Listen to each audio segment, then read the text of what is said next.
नमस्कार, आगळी वेगळी रेसिपीमध्ये तुम्हा सगळ्यांचे मनापासून खूप खूप स्वागत आहे। तर आज आपण तीळ पापडी कशी करायची ते बघतोय।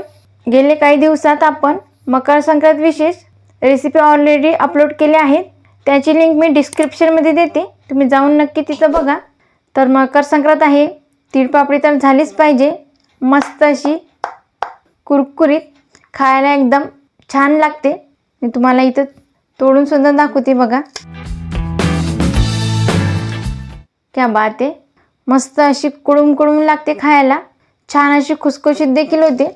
ही तीळ पापडी तुम्ही महिनाभर स्टोर करून हवाबंद डब्यामध्ये ठेवू शकता आणि मस्त लहानापासून तर मोठ्यापर्यंत आवडीने खातील।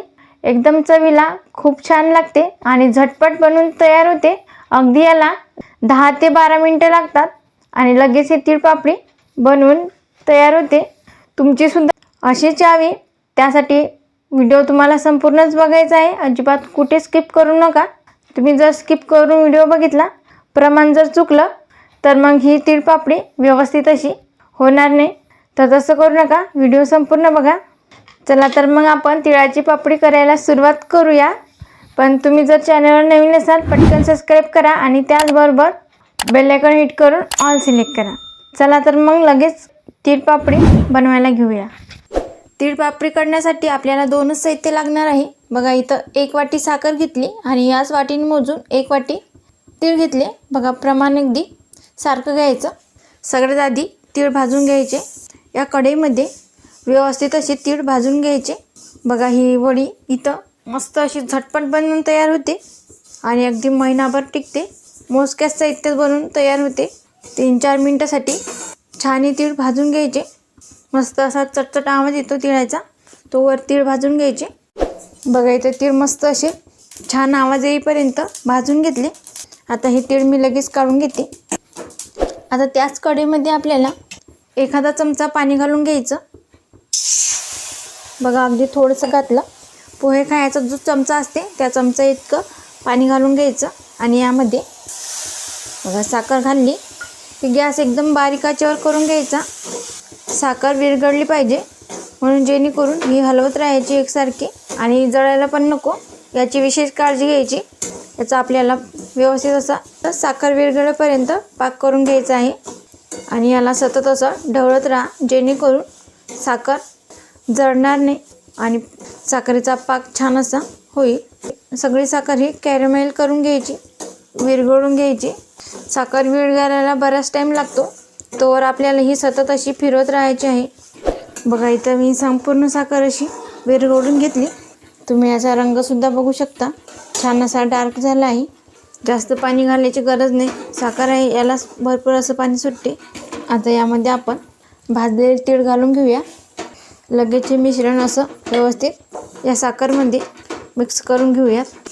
बघा हे मिश्रण मी व्यवस्थित असं साखरच्या पाकामध्ये मिसळून घेतलं। आता आपल्याला गॅस बंद करायचा आणि हे मिश्रण हलकंसं कोमट करून घ्यायचं आणि नंतर मग आपण याची पापडी करायला घेऊया।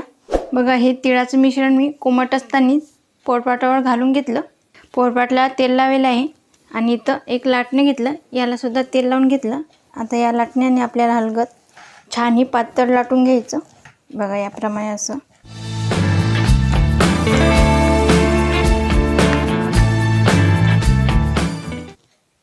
बघा इथं व्यवस्थित असं मी हे तिळाचं मिश्रण कोमट असतानाच ते लाटता येतं, थंड झाल्यावर अजिबात लाटता येत नाही। बघा इथं हे मिश्रण कोमट असतानाच मी लाटून घेतलं, आता थंड झालं, अजिबात लाटल्या जात नाही। तीळ पापडी हलकीशी जाड ठेवली आहे, तुम्ही यापेक्षाही पातळ करू शकता। याला संपूर्णपणे गार करून घेऊया। बघा इथं हे तिळाचं मिश्रण मी संपूर्ण अशी गार होऊ दिली। आता आपल्याला चमचा घ्यायचा आणि अशा उलट्या बाजूला पकडायचा आणि याच्या कळा सहज निघतात। हे सहज अशी ही तीळ पापडी निघली आहे, तुम्हाला मी तोडून सुद्धा दाखवते। बघा मस्त अशी कुरकुरीत झाली आहे। आता मी साईडचे जे कडा आहेत ते काढून घेते। बघा इथे आपली तीळ पापडी बनवून तयार आहे आणि ज्या साईडच्या कडा होत्या त्या मी काढून घेतल्या। याला चौकोनी आकारामध्ये शेप दिला। बघा काही छान दिसते। इथं मी ही तीळ पापडी हलकीशी जाड ठेवली कारण खाताना छान लागेल। तुम्ही जाड पातळ तुमच्या आवडीप्रमाणे करून घेऊ शकता। बघा काय भारी दिसते। मस्त अशी कुरकुरीत झाली. खायला अशी मस्त कुडूम कुडूम लागते. महिनाभर हवाबंद डब्यात जशी तर तशी राहते. तुम्ही सुद्धा नक्की हे करून बघा आणि रेसिपी कशी झाली ते कमेंटमध्ये सांगायला विसरू नका. तुम्हाला आजची ही तीळ पापडी रेसिपी आवडली असेल तर लाईक करा. जास्तीत जास्त तुमच्या फ्रेंड फॅमिलीसोबत शेअर करा.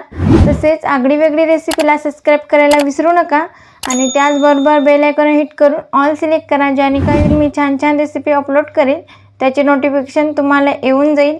आज वेळात वेळ काढून तुम्ही ही संपूर्ण रेसिपी बघितल्याबद्दल तुम्हा सगळ्यांचे मनापासून खूप खूप धन्यवाद. अशी छान छान रेसिपी तुम्हीसुद्धा बनवून खात जा. भेटूया नेक्स्ट व्हिडिओमध्ये.